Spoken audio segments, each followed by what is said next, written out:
rétrécie, la bande de roulement serait rétrécie. Mais ça, c'est que mes élucubrations pour l'instant.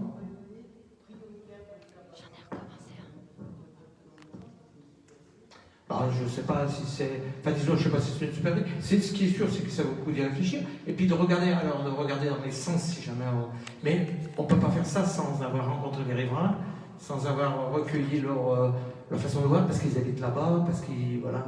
Mais c'est vrai, moi j'habite pas loin, je passe souvent, Jacqueline, et je reviens, on coupe la route, enfin... C'est ça. C'est ça. C'est ça. Michel, Ça, ce sont deux points noirs, oui. Michel, cette route-là, en fait, les gens la prennent parce que c'est plus court pour aller sur Lournay. Mais pourquoi on leur fait pas faire le tour par la route d'Artas et reprendre sur le chemin qui remonte?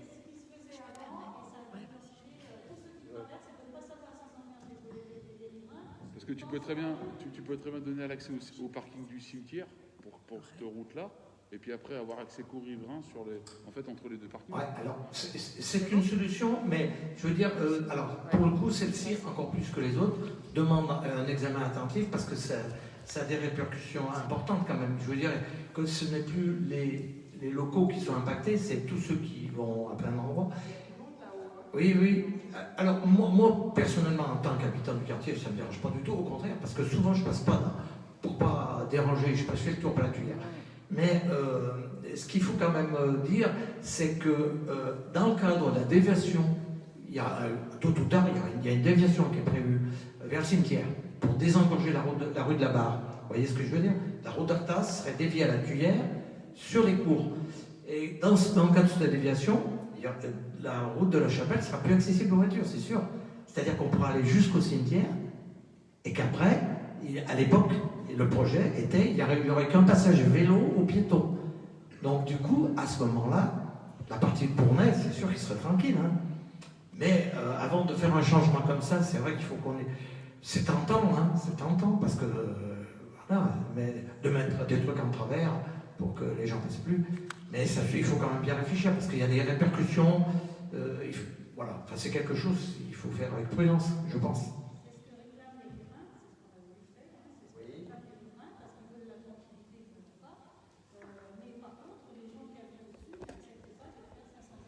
C'est ça. Donc il faut essayer de trouver, je pense qu'il faut y aller à pas de loup, il faut essayer d'être conciliant, il faut être diplomate. Comment à pas de loup, si possible.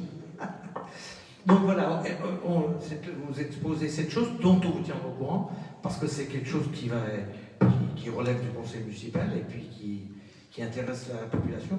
On a dans le même ordre d'idée, on a beaucoup de demandes, comme disait, je ne sais plus tout à l'heure, sur la vitesse des véhicules. C'est une constante sur tout le territoire de la France et de la planète, je dirais. Donc du coup, on a des questions du même ordre sur une route qui va sur Mérieux, au Biès, vers les transports Broisat, je ne sais pas si vous voyez là-bas. Donc on est allé voir, on a réfléchi, il y a deux problèmes qui sont évoqués, la vitesse. Donc on va faire un essai, Philippe Rouge des services techniques a proposé de faire un essai avec du mobilier urbain en plastique amovible, de faire un truc provisoire avec des chicanes pour voir ce que ça pouvait donner, hein, France, c'est ce qu'on avait dit. Et la deuxième question qui inquiète beaucoup les riverains, c'est des deux ou trois, je sais pas, qui sont stationnés, des cars de transport scolaire, qui stationnent en face de la propriété Broisat, des transports 4, il me dit Damien. Donc, ces cars, pour se garer là où ils se garent, ils sont amenés à faire des manœuvres. Et c'est un chemin qui est étroit, qui est énormément trafiqué, puisque le conseil départemental a fait quelque chose sur Mérieux, là.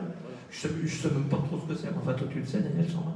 Et du coup, le public ou ceux qui sont liés à ce bâtiment, ils passent là maintenant. Enfin, beaucoup en tous les cas. Donc il y a un trafic accru, tout ça, bref.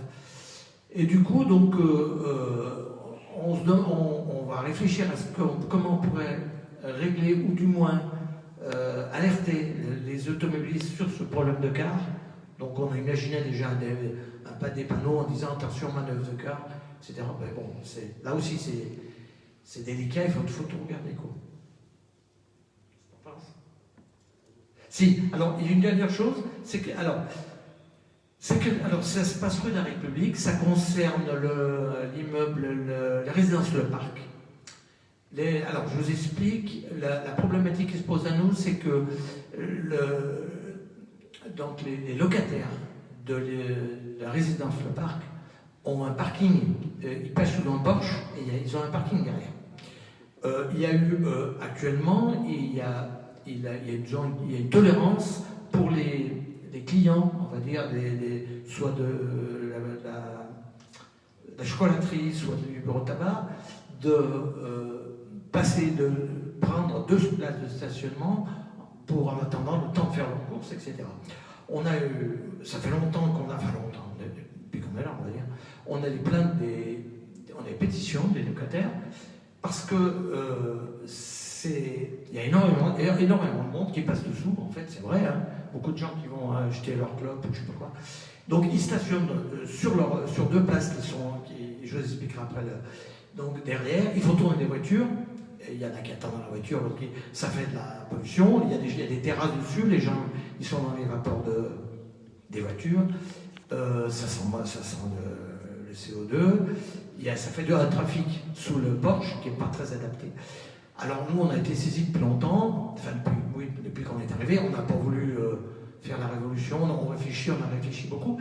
Et alors, ce qu'il faut dire, c'est que réglementairement parlant, on peut difficilement ôter aux locataires des places de stationnement, parce que le permis de construire, il a été délivré, je ne sais pas plus combien il y a de logements, mais il doit y avoir, mettons, 14 logements, et donc le permis de construire prévoyait 14 stationnements, c'est-à-dire un stationnement par logement.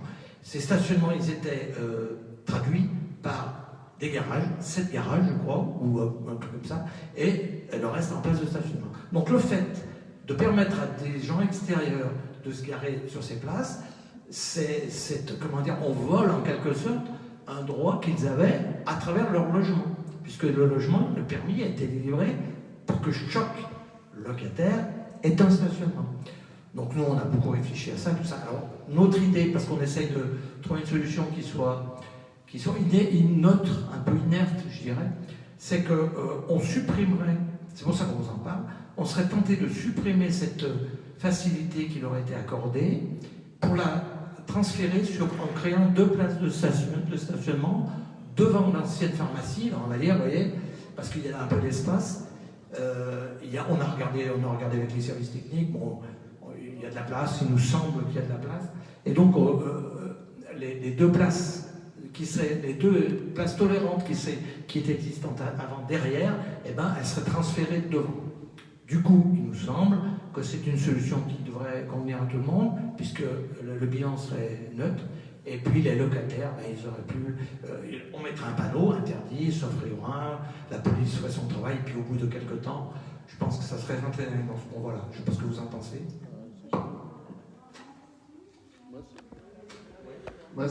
Là où il y a un banc, à côté de l'autre côté, je ne sais plus ce qu'il y a. Si je peux intervenir, vas-y, Daniel. Mettre des places devant la pharmacie, devant l'ancienne nous on a enlevé les places devant justement le marchand de tabac, justement pour qu'il y ait une continuité piétonne dans cette rue. Si vous remettez des places vers la pharmacie, vous allez rompre la continuité piétonne et les gens vont faire comme avant, un coup à droite, un coup à gauche, un coup à droite. Moi, je vois le lundi ou même en semaine, les gens qui montent, surtout les personnes âgées, avec leurs petits chariots pour aller faire leurs courses, aller au marché. Ils sont bien contents d'avoir une continuité piétonne. Alors, si vous remettez des places de ce côté-là, ça va être terrible. Oui, on ne s'est pas bien compris. Je me suis probablement mal expliqué. C'est qu'en fait, les places de stationnement, il est bien entendu qu'on ne va pas les mettre sur le cheminement piéton. On les met à l'intérieur, en dehors du passage des piétons. On ne va pas les mettre là où les piétons passent, bien entendu. L'espace qu'il y a entre le bord du passage piéton et le bâtiment, il y a largement la place pour 2 places de stationnement. Donc ça ne gênera aucunement les piétons. Tu vois ce que je veux dire? Oui, mais ça va faire... les gens vont rentrer en marche avant. Parce que ça, c'est un truc qu'on a déjà regardé. Que lorsqu'on a enlevé les places devant le tabac, on avait pensé à mettre des places de stationnement sur cet espace-là où il y a les bancs de chaque côté. Il y avait des rosiers d'ailleurs qu'on a fait enlever. Il y avait des espèces de jardinières qu'on a fait enlever. Parce qu'on avait pensé à ça. On avait pensé à... Mais ce qui va se passer, c'est que les gens rentrent en marche avant. Et après, pour sortir en marche arrière, avec les voitures qui vont arriver derrière, bonjour la circulation.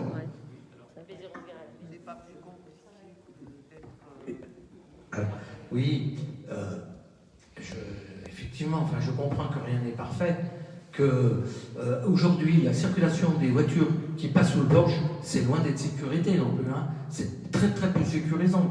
Il faut rester un moment, on était il y a 2 jours avec Franck et puis Stéphane Martinet, on est resté un moment, c'est hallucinant le nombre de trafic qu'il y a là-bas dessous. C'est pas bien sécurisant non plus, hein. Sauf que les manœuvres, enfin, j'entends, hein, je comprends que ce que tu dis n'est pas faux. Ben, quand nous on essaie de trouver quelque chose qui améliore l'ensemble et qui voilà, parce qu'on ne peut pas refuser à tout le monde tout, quoi, hein, ou donner à tout le monde tout. Il faut trouver un juste milieu. Donc nous, il nous semblait que cette solution-là permettrait aux locataires quand même de retrouver leur place de stationnement. Moi, il me semble que c'est quand même un minimum, hein, puisque c'était associé, lié au permis de construire. Donc il y a 14, je crois que c'est 14 locataires, 14 places de stationnement, soit en garage, soit à l'extérieur. Donc il n'y a pas de raison qu'on pique la place de 2, tu vois, c'est ça l'idée. Donc du coup, pour éviter qu'on fasse un changement que dans un sens, c'est-à-dire un truc un peu punitif envers ceux qui vont au bureau de tabac, on a dit, on va essayer de trouver 2 places là. Sans sous-estimer que tout n'est pas parfait, quoi. Surtout quand on sait qu'à l'intérieur de ces garages fermés, il n'y a pas de voiture. Il n'y a pas du tout de voiture dans les garages fermés. Ce sont des garages qui servent de débarras, de câbles. Voilà.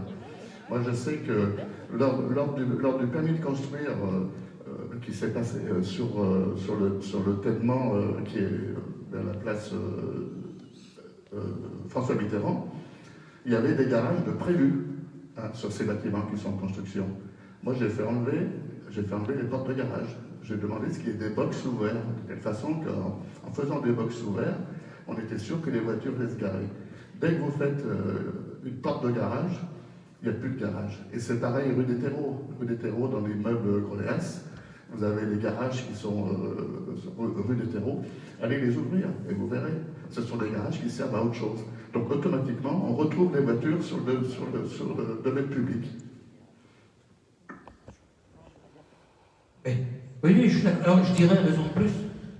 Raison de plus, ça veut dire que si tu n'utilises pas les garages, du coup, il y a un embouteillage de place pour les locataires Donc, raison de plus, quoi. Donc voilà, enfin, nous, c'est notre proposition qu'on voudrait mettre à l'essai et pour voir ce que ça donne.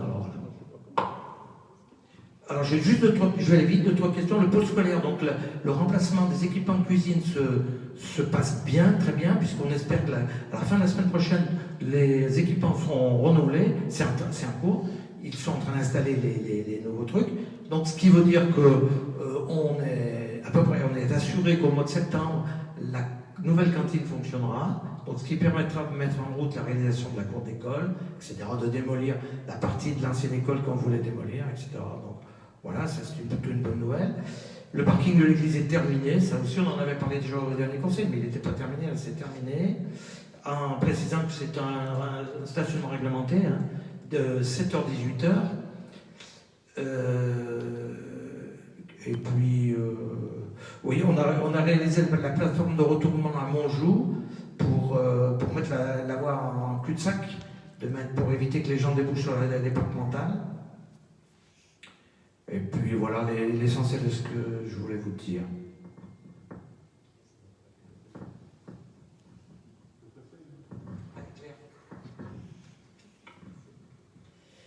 Alors, moi, concernant les affaires scolaires, j'ai quelques petites infos. Tout d'abord, vous avez peut-être remarqué les traçages au sol qui ont été réalisés pendant les vacances scolaires. Donc, je parle du groupe scolaire Johannes Lacroix. Hein. Donc, dans la cour de l'élémentaire, c'est vraiment un joli travail des services techniques qui ont réalisé une marelle, une grille et un escargot. Donc, dans le cadre des apprentissages, hein, des chiffres et de la lecture. Voilà.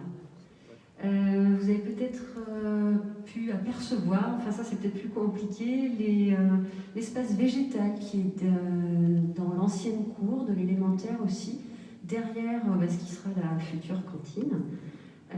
Donc là il y a 2 arbres fruitiers qui ont été plantés et 4 carrés potagers qui seront travaillés par les élèves et leurs enseignants. Donc là aussi, un grand merci au service technique.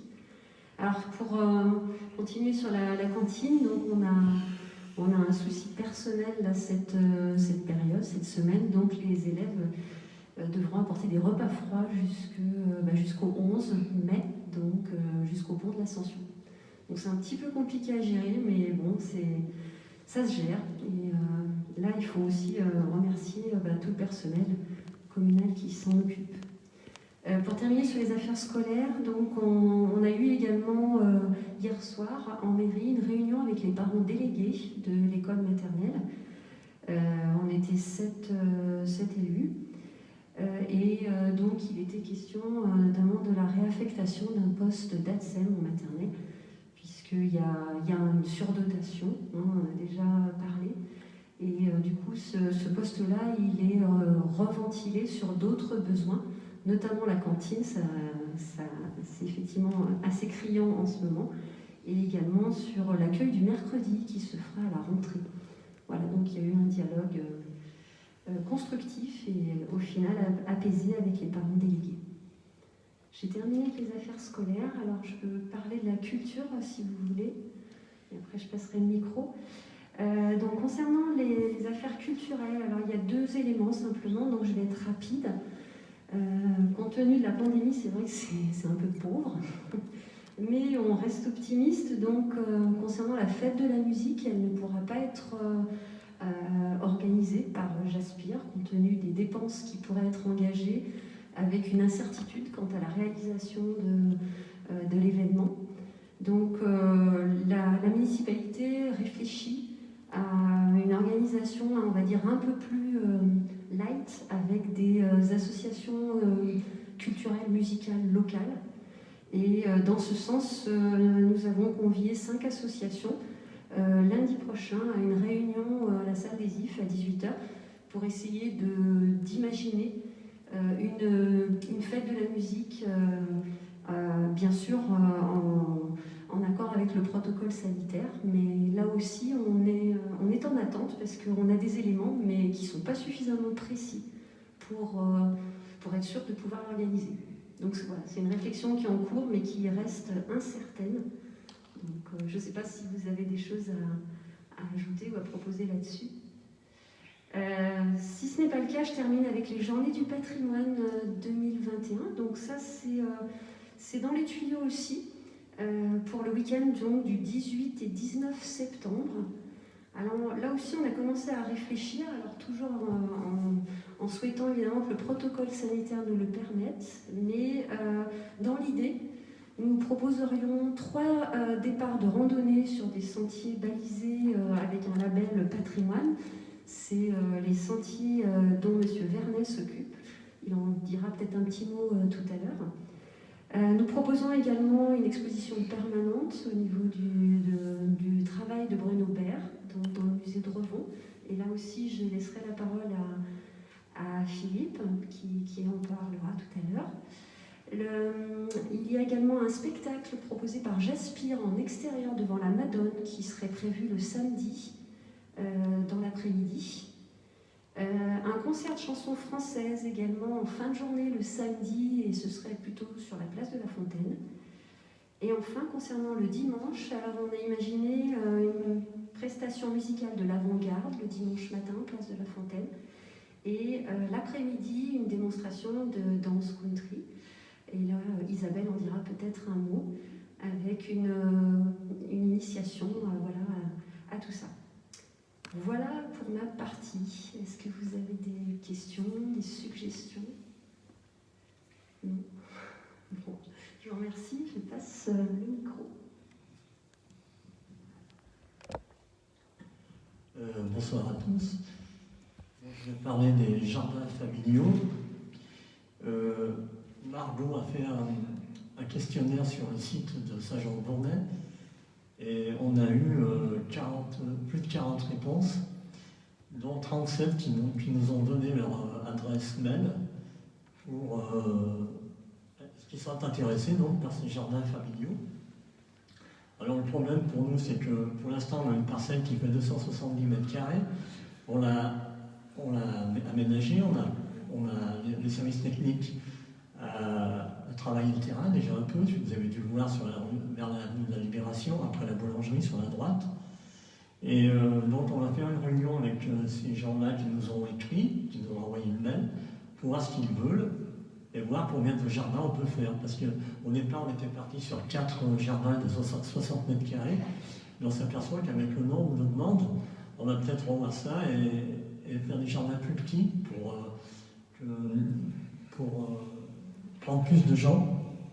Alors voilà, pour ces réponses qui sont très positives. Monsieur Chenavier, je l'ai vu, Monsieur Cheminel m'avait dit d'aller voir Monsieur Chenavier, je l'ai vu. Donc il attend une réponse, il a 4 jardins, il en a un qui devrait peut-être être libre. Donc je vais voir avec lui, il va donner la réponse. Donc pour ces jardins familiaux rue de la Libération, on va clôturer avec le voisin, Monsieur Hua, pardon. Et donc on va mettre une clôture, de façon à ce qu'il n'y ait pas de gêne vis-à-vis du voisin. Et puis on va aménager suivant la demande des gens, après cette réunion que l'on va proposer. Voilà pour les jardins familiaux pour l'instant. On essaie de rechercher une autre parcelle, parce que si on a vraiment beaucoup de demandes, il va falloir agrandir un peu ce terrain, enfin en trouver un autre.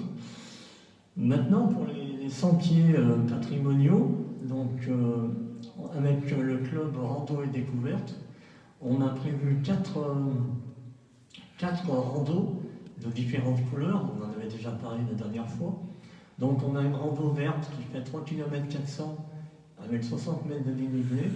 Toutes les randos partiront de la salle Claire de l'Age. Elles seront balisées par le service technique avec l'écusson de Saint-Jean-de-Bournay. Et par exemple, la rando verte, elle partirait du parking de la salle Claire de l'Age, donc ici, elle remonterait Chanisson, elle passerait devant la boulangerie d'Artas, vers le cimetière, chapelle de Bournay, la Tuilerie, chemin de la Verjutière, et en haut du chemin de la Verjutière, on prendrait à gauche vers la maison de Colette de Nolly, on redescendrait vers la Madone, ensuite on irait visiter les tours Lesdiguières une fois qu'elles seront équipées, puis on redescendrait le Crapillat, place de la Fontaine, et ensuite parc des Ifs et l'église. Voilà, donc par contre on prendrait le chemin de Toile à Voile qui longe le canal, c'est un très joli coin, pour rejoindre la salle Claire de l'Age. La rando bleue, elle ferait 6 km 800, 108 mètres de dénivelé, partirait toujours de la salle Claire de l'Age, chapelle de Bournay, on monterait les Crozes, les Gamelières, et on descendrait sur l'étang de Montjoux, et on rejoindrait la départementale 502 vers le carrefour qui va à la déchetterie, et ensuite on reviendrait sur Saint-Jean, et on remonterait la Bournay, la montée de Bournay, et après on reprend le circuit de la rando verte. On fera le même circuit en passant devant la chapelle et à Madone. Voilà pour les 2 premières randos. Ensuite, il y a la rando rouge qui fait 11 km 900 et 160 mètres de dénivelé. Même parcours jusqu'à la chapelle. Ensuite, on traverse la départementale en descendant le Bournay, la 522. On rejoint la 502 et on prend à gauche jusqu'au carrefour de la déchetterie. On passe devant la déchetterie, on monte jusqu'au 4 Sapins. À droite, on surplombe le Carlos. On redescend vers les frères Pétroquin, on traverse la route du Carlos. Ensuite, on longe un chemin qui rejoint la départementale 518. On prend à gauche le lotissement des Alouettes, le Bosset, chemin de Châtillon, station d'épuration,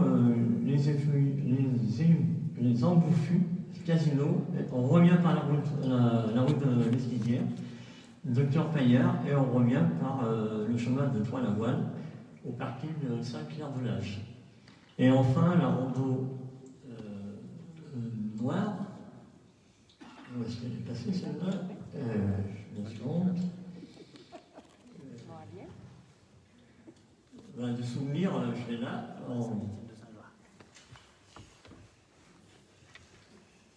Donc on part de la Saint-Clair de l'Âge. Et ensuite, on va vers la rue du 11 novembre, en passant par le chemin de Toile-à-Voile, mais dans l'autre sens. On monte la rue du 11 novembre, on monte la montée Constant, on arrive en haut sur Charbonnière, on traverse la route de Charentonnet, on rejoint le chemin de la Nivolière, et ensuite on va au chemin des Closures, on passe vers la maison Abel, ensuite on va en direction d'Arthas, en passant pas loin de la maison de Remont. On va sur Arthas et ensuite on revient vers la tombe de Pommier, en haut de la tombe de Pommier, on traverse la route et on rejoint les Closures en passant devant la maison de Remont. On passe devant l'observatoire aussi et on revient par l'étang de Sicillon. La Nivolière, on revient sur le chemin de la Verjutière et ensuite on passe on descend la Madone et on revient par l'église, on traverse Saint-Jean, on revient par les deux jardins et on revient vers l'église et on rejoint la Saint-Clair de l'Âge derrière l'église. Voilà. Alors celle-là, elle fait 13 km. Ouais. Merci, c'est ça. 13 km 5, 248 de dénivelé. Voilà, j'en ai terminé.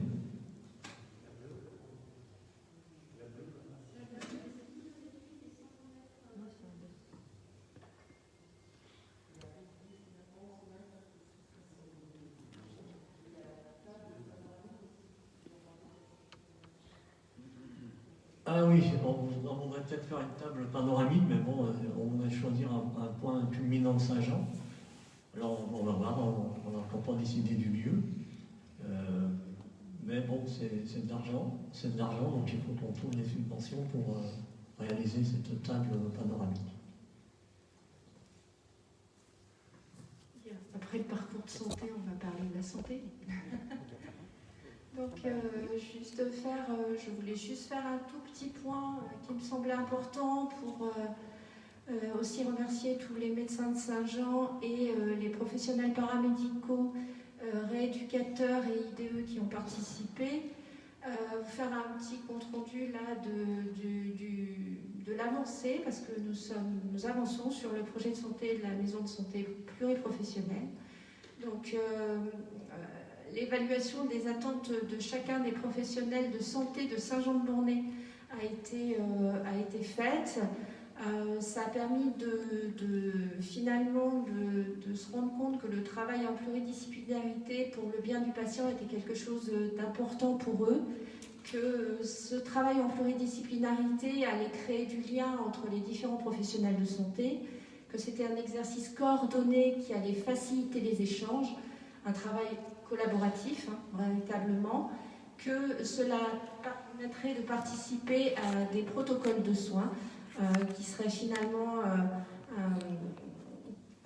comme tous les protocoles de soins, qui seraient finalement utilisés par l'ensemble des professionnels et aussi, et pour beaucoup, que ça permettrait une attractivité pour l'exercice de futurs jeunes praticiens généralistes ou spécialistes, mais aussi paramédicaux, bien évidemment, d'avoir une maison de santé. Donc pour tout cela, et pour aussi éviter d'être seul face à des situations complexes, parce que ça, on l'a beaucoup dit, certaines infirmières sont seules par rapport à des situations complexes, de gens dans la précarité, et à la fois sociale et à la fois sur la santé. Et pour tout cela, je pense que le projet, effectivement, a été quelque chose qui est plutôt approuvé par la communauté, on va dire, des professionnels de santé. Donc, notre objectif, là, maintenant, c'est de créer une association loi 1901. Donc, c'est un des premiers pas dans le projet de la maison de santé. Cette création de l'association va donc probablement voir le jour avant l'été. Là, en attendant, je voulais remercier tous ces professionnels s'ils nous écoutent. Voilà, aussi pour dire qu'ils ont fait un gros travail là sur les mois qui précèdent la création de l'association, c'est-à-dire qu'ils se sont réunis en équipe pluriprofessionnelle. où ils ont présenté pour certains beaucoup de champs de compétences n'étaient pas forcément connus de l'ensemble des professionnels, et du coup, voilà, qu'est-ce que l'activité d'orthoptiste, de psychomote, quelles sont les différentes prises en charge qui sont faites par ces paramédicaux, qui sont finalement des professions pas forcément bien connues, même les médecins. Hein.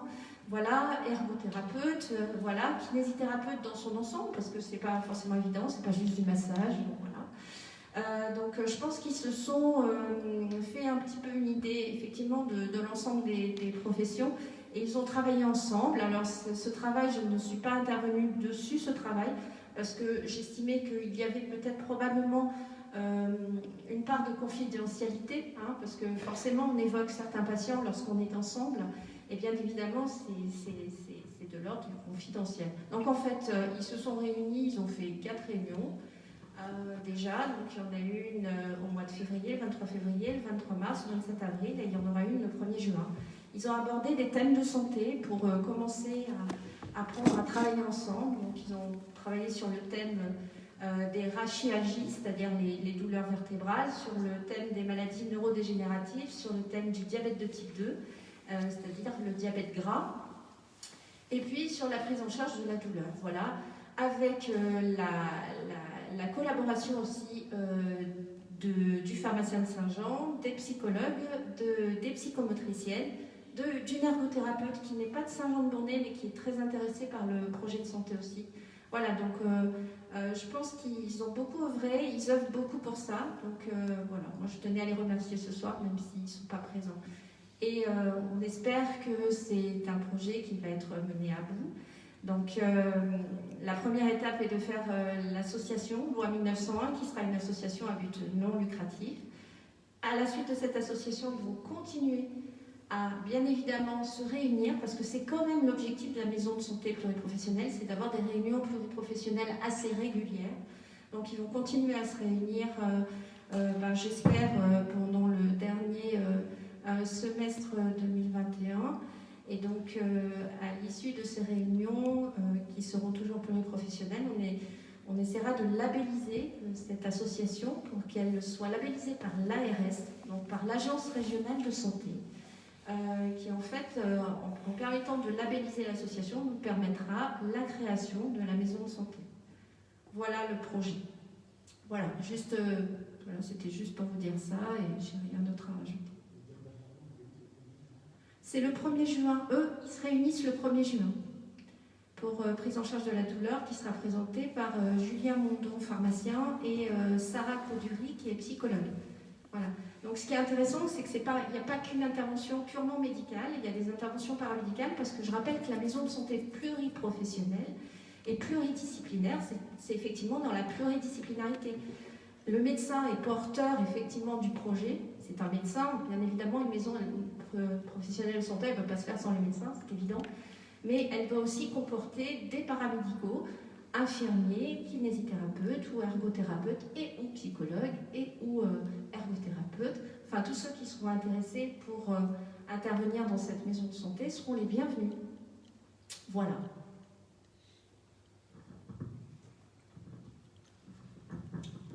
On va faire rapide parce que ça commence à partir un peu en longueur. On fait des informations qui sont bientôt plus longues que le conseil municipal. Allez, en 2 mots. La communication, on continue à travailler sur la communication. Il y a un point qui est sorti, c'est que pour faire de la communication aujourd'hui, on a besoin de systèmes informatiques dignes du XXIe siècle. Donc on est en train de travailler sur un audit pour pouvoir mettre en place un système informatique global beaucoup plus adéquat avec ce qu'on veut faire, et aussi en accord avec la digitalisation qui va être obligatoire pour notre commune, puisqu'elle a plus de 3500 habitants à partir du 1er janvier de l'année prochaine. Donc il y a tout un travail en amont sur l'informatique qui est en train de se faire, et on va lancer une commission de la communication a priori sur le mois de juin pour travailler après, commencer à travailler sur la charte graphique. Éventuellement, on a évoqué un nouveau logo. On gardera bien évidemment le blason historique de la commune. On a déjà évoqué ça dans la revue de projet. Voilà, mais avoir une charte graphique et une charte visuelle qui soit beaucoup plus parlante pour les gens, et quelque chose de simple et efficace. Voilà ce que j'ai à dire sur la communication. Alors peut-être oui, sur les commerces, Vous n'êtes pas sans savoir, on espère que ça va aller, que ça va perdurer, que le 19 mai, les commerces vont être autorisés à nouveau à ouvrir, mais en ce qui concerne les restaurants et bars, ce ne sera qu'en extérieur. Donc ce qu'on se propose de faire, c'est de les rencontrer. Sur Saint-Jean, il y a Burger 21, Roccinelle, Peller Julien, Le Mélèze, Gino, Barrios, Romain, le kebab, Monsieur Peller au fond, l'ancienne Marmanie, l'extrême et le kebab dans la zone. Voilà. Donc on se propose de rencontrer ces gens-là pour savoir évidemment si la loi nous y autorise, et ce ne sera pas pérenne bien sûr, ce sera que jusqu'au 9 juin, le jour où on espère tout sera réouvert définitivement.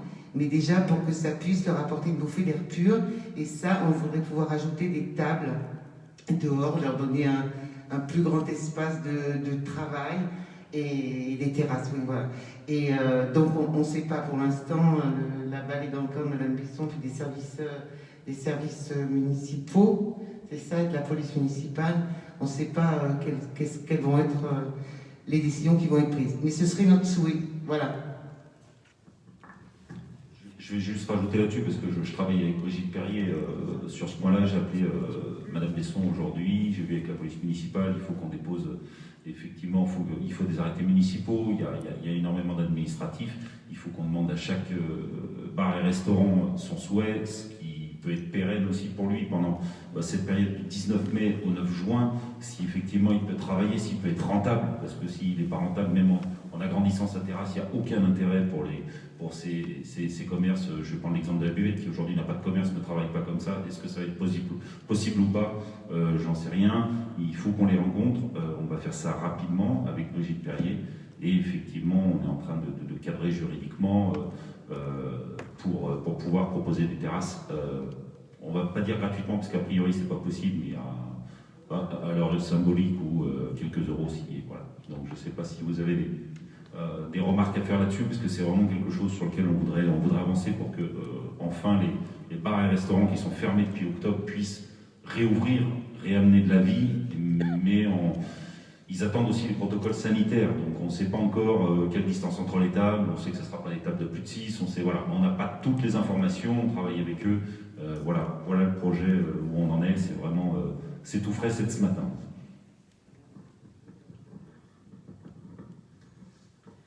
Alors moi, je vais vous parler du projet du musée permanent. Nous essayons de mettre en place un musée permanent donc au musée de Revon, dans l'ancienne perception.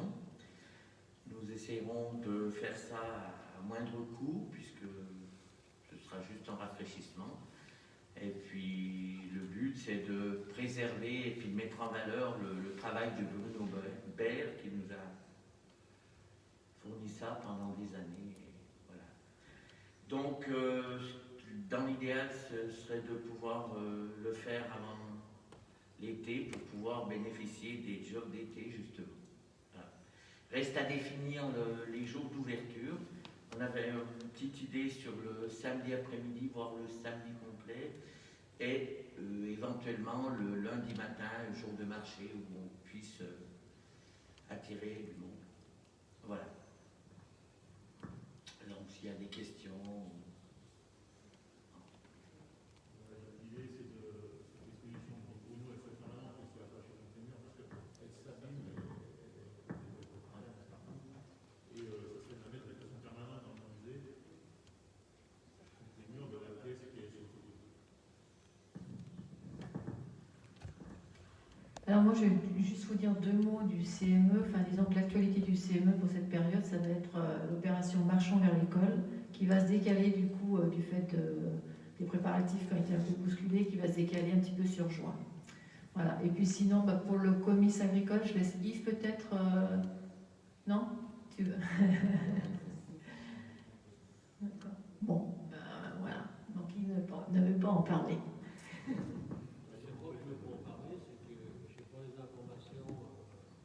Oui, disons qu'on s'est réunis hier pour faire un point voit surtout au niveau du partenaire publicitaire, on va dire, pour le journal.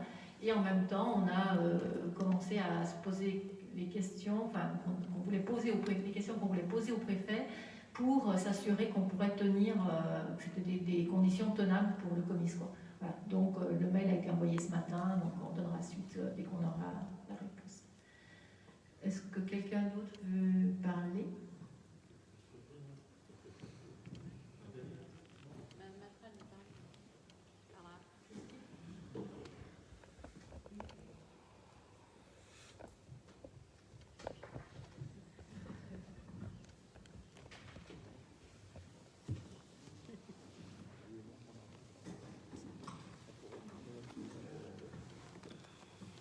Alors moi, au niveau des affaires sociales, j'ai deux choses. Je vais vous parler de l'inclusion numérique. Donc, dans le cadre de son projet pour l'inclusion numérique, l'intercommunalité met en place des permanences administratives qui vont avoir lieu à la mairie.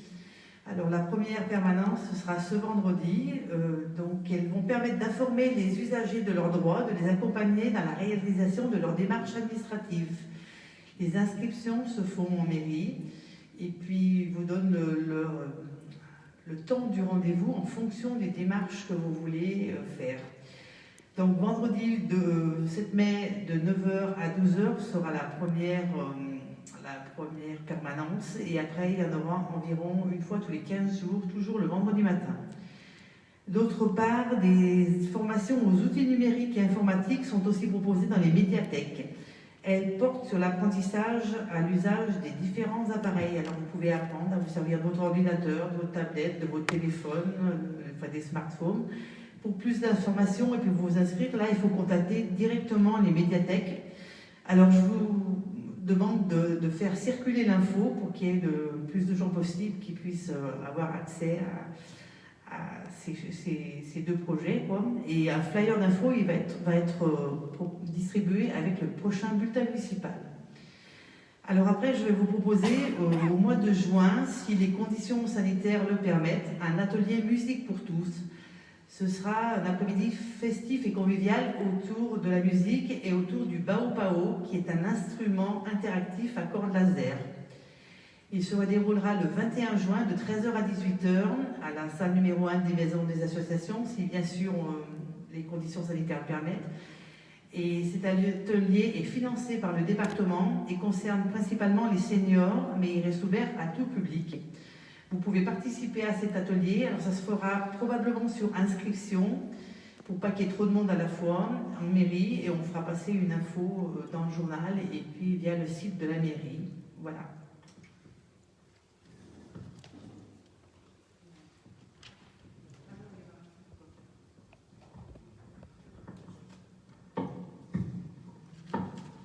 Du coup, moi, je voulais juste revenir sur ce que, Franck, tu as évoqué en début de conseil dans les infos du maire, concernant l'absence de certains de tes adjoints, conseillers délégués ou conseillers municipaux simples. En effet, on reconnaît tout à fait que le travail a été fait et on imagine bien le surplus de travail que ça cause aux personnes qui prennent en charge et le travail de ceux qui sont absents. On n'a jamais remis ça en cause. Pour autant, tu nous dis comme quoi ça n'a pas empêché le bon fonctionnement des dossiers, certes, mais au niveau de l'intercommunalité, suite à l'absence de Madame Levieux qui était vice-présidente, on a perdu la vice-présidence puisqu'ils ont nommé quelqu'un d'autre à la place. Et je me demandais, j'avais déjà posé la question, j'avais demandé si Madame Levieux, quand elle reviendrait, pourrait récupérer sa place. Parce qu'en effet, avec mes collègues, on est bien conscient que tu gères les dossiers de Saint-Jean et que tu les défends avec les adjoints qui sont concernés. Pour autant, c'est quand même important pour une ville comme Saint-Jean d'avoir une vice-présidence. Et du coup, Madame Levieux revenant, nous sommes bien contents de le savoir. Mais après, par rapport à Lièvre-Isère, ça serait bien qu'on puisse avoir plus d'informations. Donc, je te remercie. Bien évidemment, c'est une réflexion qu'on aura, donc qu'on aura avec le président de l'Interco. Effectivement, on va y réfléchir. C'est pour ça que je vous ai parlé du mois de juin. Là, on est en pleine période d'élection, donc tout le monde est très occupé. Vous allez voir, ça va encore continuer. Bien sûr qu'il y aura une réflexion. Bien sûr que Saint-Jean doit être représenté d'une façon ou d'une autre. Moi, j'insiste surtout sur la relation de confiance et de partenariat. Bon, Émilie a été absente avec sa grossesse quelque temps, ça n'a pas empêché le fonctionnement. Hein. Je vais vous le dire sincèrement, parfois il y a des vice-présidences qui ne fonctionnent pas, des délégués qui ne fonctionnent pas, et parfois sans délégué ou sans vice-présidence, ça fonctionne. Donc là, ça a fonctionné. Évidemment, je vous ai parlé de mesures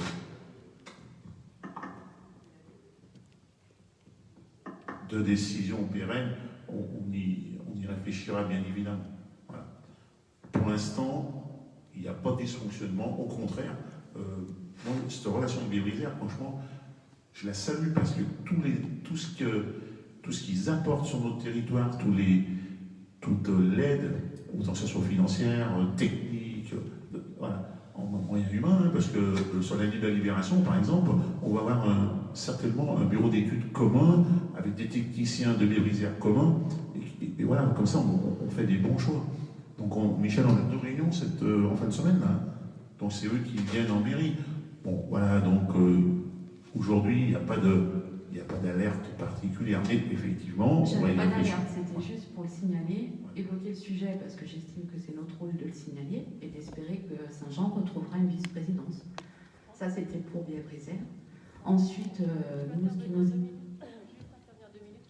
Moi, je trouve quand même super bien qu'on puisse interrompre un petit peu les fonctions. Alors, je n'ai pas remis du tout le problème d'un congé maternité en cause. Je remets en cause le fait que, de ce fait, Saint-Jean-de-Bournay n'est plus représenté à Bievriser. Et également l'absence de l'autre adjoint qui, au bout de 11 mois de mandat que vous avez débuté, est absent presque 8 mois. Quand on s'engage pour une commune, on trouve ça étonnant. Et en effet, pour des raisons médicales, maladies ou même personnelles, c'est bien. Mais quand vous vous engagez dans une commune en tant qu'adjoint, pour être aux côtés du maire et œuvrer pour les Saint-Jeanais, c'est étrange comme engagement, comme sens de l'engagement, d'être absent 9 mois sur 12 pour une première année. Et nous, on s'en trouve étonnés. Donc du coup, en effet, on a fait la remarque à monsieur le maire. En effet, il nous dit qu'il va avoir une réflexion sur le sujet, parce que, en effet, c'est des questions que les Saint-Jeanais et Saint-Jeanaises se posent. Et c'est leur droit, je sais. Oui, Nathalie, c'est vrai, hein, parce que les questions que vous m'avez soumises, c'est pour ça que je vous y ai répondu en début de conseil. Évidemment, ils se les posent. Après, là, j'y ai pas lié. Bien sûr, maintenant, je vais prendre des décisions pérennes. Je vous les expliquerai au mois de juin. J'en ai déjà pris certaines. Il faut que j'affine encore un peu. Mais je vous garantis une chose, c'est que le fonctionnement de la commune ne sera pas impacté. Alors, il y a une deuxième chose qui m'intéresse beaucoup dans le fonctionnement de la commune, je vais vous le dire, c'est l'attitude dans ce conseil municipal. C'est l'attitude constructive, c'est l'attitude respectueuse. Vous voyez, je vous donne un exemple. On aurait pu se disputer, s'échapper sur des sujets comme ça. Ben non, on en parle, on échange. Ben oui, vous me faites remonter quelque chose, et je vous dis, je comprends, j'y réfléchis, je trouve des solutions. Ça, franchement, dans un fonctionnement de conseil municipal, vous ne pouvez pas savoir le bien-être. Parce que moi, j'en ai connu des conseils municipaux, c'était pas comme ça. Hein. Alors, je ne cherche pas des boucs émissaires ou des responsabilités. Mais en tout cas, ça, c'est vraiment quelque chose qui fait avancer la commune. Parce que, regardez, ce soir, on a fait une réunion de projet, on a échangé, vous avez donné des idées, vous avez tous participé. Et ce soir, eh ben, vous votez des décisions, elles sont préparées, elles sont acquises, elles sont comprises, et elles sont votées parce qu'en fait, tout le monde voit l'intérêt de la commune. Ça, c'est le bon fonctionnement. Les autres, laissez-moi un peu de temps pour les affiner. Mais en tout cas, je vous remercie pour vos questions, pour vos remarques. J'en tiens toujours compte, elles sont constructives, et je vous en félicite. Oui. Je vais simplement rajouter que, effectivement, je rajoute dans ce que vous disiez, Franck, c'est des interrogations qui sont légitimes. Alors, nous, face à ces questions qui se sont posées pour nous, la seule chose qu'on a veillé à faire, c'est que cette situation ne soit pas pénalisante pour la commune vis-à-vis de Bievriser. Or, ce que je peux dire, à ce que j'ai vu, ben, ce n'est pas du tout le cas. Je dirais même plus au contraire, on est choyé, je trouve personnellement, à travers des tas de choses qui sont en train de se discuter. Après, ce qu'il va faire, c'est qu'on n'est pas du tout pénalisé dans notre situation actuelle. Et finalement, en attendant qu'on ait résolu toute question, c'est ce qu'on regarde essentiellement. C'est ce qui concerne les Saint-Jeanais, essentiellement. C'est que Bièvre-Isère, dans ses objectifs, ne nous oublie pas. Et je peux vous dire que c'est loin d'être le cas. Non, mais je ne suis pas inquiète à ce sujet-là. Pour autant, nous on pense aussi à des sujets qui vont devoir demander beaucoup d'argumentation pour défendre les intérêts des Saint-Jeanais concernant la taxe sur les ordures ménagères, concernant sur des gros dossiers qui vont arriver où, en effet, monsieur le maire défendra les dossiers avec les adjoints qui sont concernés. Et là-dessus, on vous fait confiance pour vraiment défendre les intérêts des Saint-Jeanais.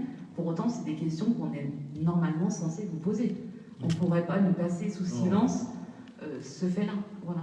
Tout à fait, c'est normal. C'est tout. Par contre, on croit bien au travail qui est fait et à la volonté de trouver une bonne collaboration avec Bièvre-Isère. En effet, tout à l'heure, on discutait avant le conseil et en effet, on est bien tous d'accord pour dire qu'on a besoin d'eux et on a besoin de tout le monde. Comme on a besoin du département, comme on a besoin de la région, c'est d'ailleurs pour ça que des candidats, des élus du département, quand ils me demandent de venir échanger avec vous, je le fais avec plaisir. J'ouvre les portes du conseil municipal aux gens qui travaillent pour le territoire, aux gens qui nous aident. La démarche, c'est celle-là. Donc, oui, on a cette démarche.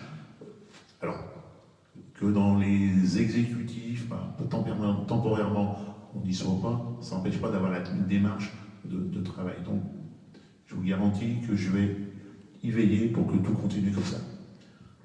Donc, est-ce qu'il y a d'autres interventions? Vas-y. Oui, juste une question. On m'a posé la question de savoir si les tags, malheureusement, qui inaugurent les murs de Saint-Jean vont être nettoyés à un moment donné. Apparemment, c'est devenu une question un petit peu récurrente. Alors j'en profite pour demander. Ouais. Donc, le problème, c'est que Daniel, c'est pour les murs de la commune. C'est de l'EHPAD. Ouais, c'est de l'EHPAD. Hein. Et ben, elle n'a pas évoqué, madame. Elle l'a pas évoqué. Il faut que je lui pose la question quand même. Il faut que je vais l'appeler. Alors, moi, j'ai oublié de lui demander parce qu'on était en conseil d'administration, on a vu les budgets, ça nous a pris beaucoup de temps et j'ai pas pensé de lui demander. Mais je vais lui demander, oui, bien sûr, parce que c'est pas beau sur le mur de l'EHPAD. Ouais.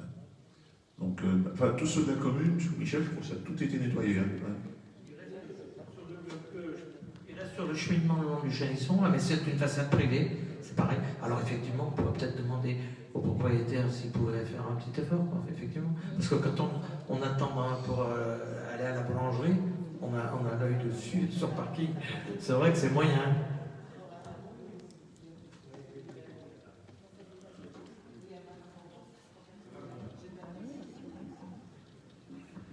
Donc, est-ce qu'il y a des personnes qui veulent intervenir sur d'autres marques? J'ai une toute petite question par rapport à l'ouverture de la mairie. Vous êtes toujours sur rendez-vous? Non? Vous avez repris? D'accord.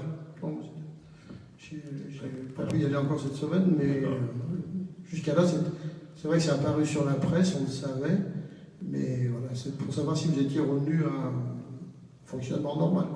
Moi, je pense que c'est surtout dû à la Covid. Voilà. Ouais, merci, oui, tu as raison, Marc. Tu as raison. Alors, justement, tu me parles d'ouverture, il y a un truc que j'en ai parlé en revue de projet sur l'ouverture de la piscine, alors on est filmé comme ça, tout le monde le saura. La décision n'a pas été de ne pas l'ouvrir en juin. Pourquoi ne pas l'ouvrir en juin? Plusieurs raisons. La piscine, vous savez, c'est des dépenses de fonctionnement. Grosso modo, l'ouverture en juin, c'est entre 18 et 20 000 euros. Les recettes de fonctionnement de la commune, avec le Covid, elles baissent tous les mois. Tous les mois. Parce qu'il y a plein de choses qu'on ne fait plus et donc on a moins de recettes. Si on gardait nos dépenses au même niveau, on arriverait dans une période de risque et on ne pourrait pas avoir une vision sur la fin de l'année, on risquerait d'avoir un budget déséquilibré. Ça, c'est la première chose. Et la deuxième chose, c'est que les écoles élémentaires n'iront pas. Le collège, Claire, je crois qu'il y a peut-être que les troisièmes qui n'y vont pas. Voilà, donc le collège n'ira pas. On n'avait que peut-être les week-ends en espérant que le mois de juin il fasse beau, et c'est pas toujours le cas. Alors on peut avoir une canicule comme 4 week-ends de pluie au mois de juin. Mais il fallait engager entre 18 et 20 000 euros. Donc, alors, c'est une décision que j'ai prise, j'ai pas pris de risque. Voilà, bon, bah, peut-être que les gens vont pas la comprendre, mais voilà. C'est la décision d'un maire, des fois, ben, c'est pas très populaire ce qu'on choisit, mais parfois il faut être prudent. Donc, voilà. Je sais pas ce que vous en pensez. Et alors, dans le cas du Covid, l'été, elle sera ouverte en juillet et août, avec toutes les contraintes sanitaires qui devront être respectées, un peu sur la même formule. On la ferme la midi, on nettoie tout et on rouvre l'après-midi. Voilà. Donc voilà pour la piscine. Donc écoutez, s'il n'y a plus de questions, on va clôturer la séance. Ah, Yves? Ah oui, Yves, on a oublié Yves. Merci, parce que je vois que vous m'oubliez souvent, c'est vrai que je suis au fond de la salle, comme à l'école. Et du radiateur. Samedi aura lieu la cérémonie de la commémoration de la victoire du 8 mai 1945. Le régime nazi capitulait après 5 années de conflit, le plus meurtrier et le plus barbare de notre histoire. Des milliers de morts, de blessés et de déportés dans les camps de la mort. Cette victoire, nous la devons à notre armée, à nos alliés et à nos résistants. C'est la victoire des droits de l'homme contre l'infamie et la barbarie. C'est pourquoi aujourd'hui, comme chaque année, il nous faut accomplir ce devoir de mémoire. Merci.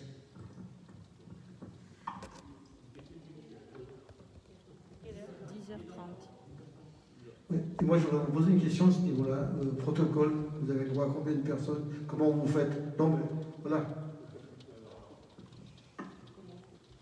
Au niveau du protocole, c'est limité à 10. Alors, vous savez très bien que l'esplanade de la mairie, elle est très large.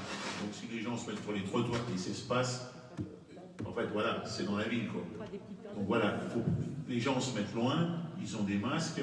C'est un groupe de 10 qui est prévu. Mais après, si vous vous montez à 30 mètres, voilà. Surtout que ce jour-là, il y aura une petite animation, pas musicale, mais de chant, voilà. Un peu différente de celle qu'on fait d'habitude. Les anciens combattants ont voulu un chant, enfin voilà. Voilà. Donc il y a une cérémonie qu'on essaye de faire le mieux. Alors ben, c'est bien quand il y a les élus qui viennent quand même. Hein. Donc voilà, c'est 10h30. Mais il n'y aura pas de vin d'honneur, il n'y aura rien, mais une cérémonie. Voilà. Ça c'est vrai que le vin d'honneur, Stéphane, on aime bien. Ça manque. Hein. Donc voilà, mais si vous voulez bien, on va clôturer. Normalement, le conseil municipal, le prochain de juin, c'est le 24. Hein. Ben, si on regarde le contexte actuel et les restrictions, je dirais plutôt non, parce que le couvre-feu est jusqu'à 23h, jusqu'au 30. Alors, mais après, ça peut changer. C'est, voilà. Pour l'instant, d'après ce qu'on nous a communiqué, ça serait plutôt non. Parce que les couvre-feu est à 23h, donc pour faire la route, c'est foutu, quoi. Comment?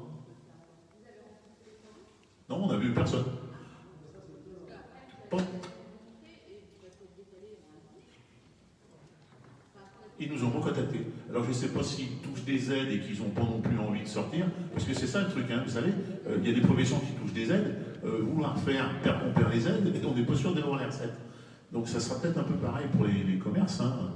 Donc pour l'instant, pas de nouvelles. Voilà. Mais on vous tiendra au courant. Hein. Ah ouais. Ah. Alors. Ouais, ok. Voilà. Et bien écoutez, je vous remercie. La séance a été longue, mais merci beaucoup.